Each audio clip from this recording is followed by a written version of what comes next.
si Kolosi Palataisi. Pero ako ako. Ang fighter muna. Yang epe hapisi. Ay ang honi. Mapetay ang mga tuwa namin pa ako. Sebelum menuai. Ikain ngalot tu. Masih mali. Ya kumbu. Sila mai. Kau kata. Adelaide. Apa-apa aku. Masih wow tahun lima.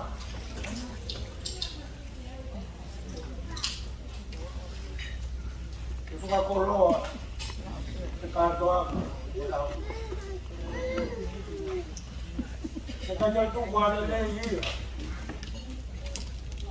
Osi nampak. Kau ini yang muhal dia.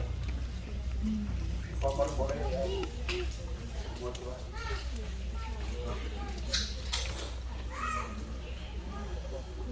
Kau pula.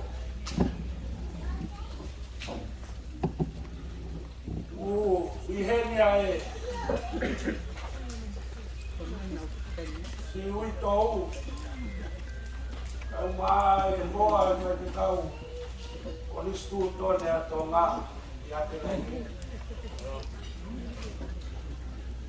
Kau pakai holi kau. Si lah yo mau. Tu mau ke kalanoa. Kita mau ikini. Kalau ke bumbunya ini, tadi lu ikut saya tambah ikini.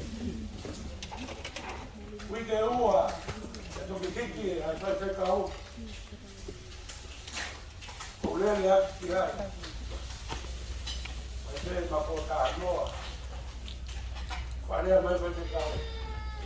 Kuata. Itu lawan pel kuhoa mefano.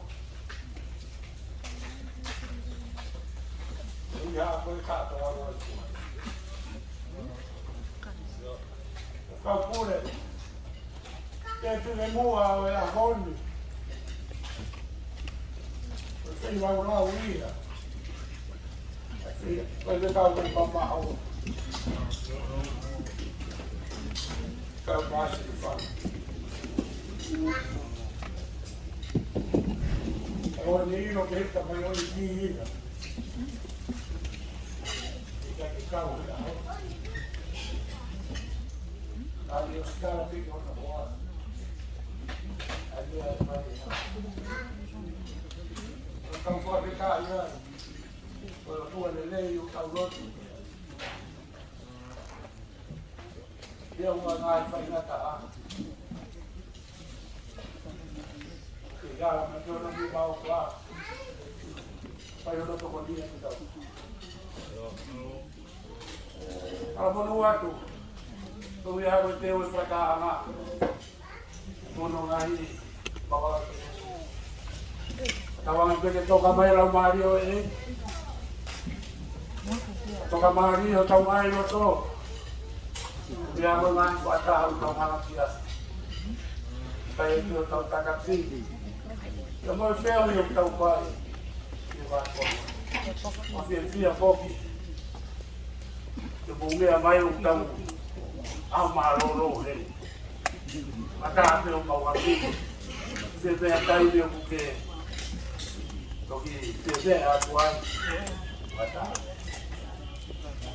upa more pe tempire mau ni nei pe pau to ha momo more to atuai ha o tu ya ko no ama Vahenga Melipoane,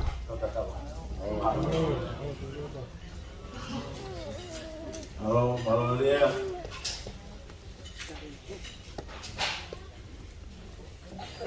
Pergi buat keluar kata dia.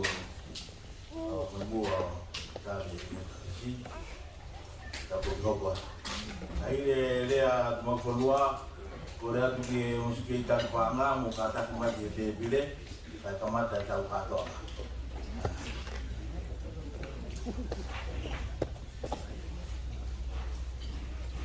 Ka moe a whiwa tua mawhi o tau no tonga. Ka puatu e ui whanga ka mai whanau ho eki. Ka ki he mawhi o le reo, maha mata kure. Ka waki he kure wahe kunua. Ka waki he kare ki tau kutua awi. Ka pure wahi wa ngā we, ka maolo mo hawai kau. Ka poki ki he tuata. Ka mawhai, a mai ki tuata lahi e Vahenga. Oe Kolosi, Palataisi. O kore ki upa maru atu e tala whatak te kope. Ka mata aki ai whiwe anga, oe ki a koe. Ka mo ke tāgo fua, e kāgo koula ki au, e tāri a rea whakatisi e ki a kui. Wai kou, tai ai ki o tō mawhi. Wai koe a ofa ai kone whai. Wai ko tau takaki mo tau hi i.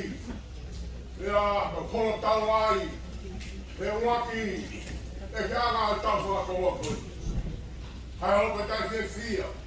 Tau mai aku bongi he whaikata ape siwai. Ai whakuta maki he halakonoa. Ai whakutai. Ko te tipe.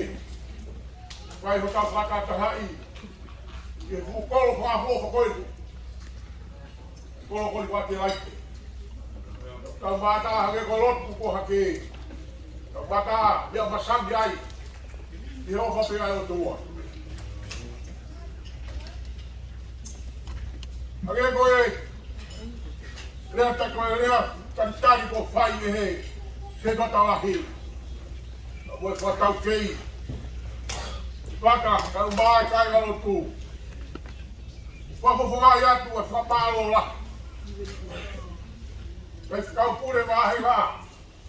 Kau mai se kata lahi, kau se tuatsu, kau mai lai whakalo kotope Vahenga Pretoria. Ai tari, na moe whakawhitaa. Oe he whiapo ka koloa koe. Ia, ko mōne mōt. O ku hange ka tima kolo ngea ko hoko kawa tāmaki. Ka ku tā mai, hoko whanani ma he whiapo koe. O whikai te mo kawa tāma. Ko koloa ia.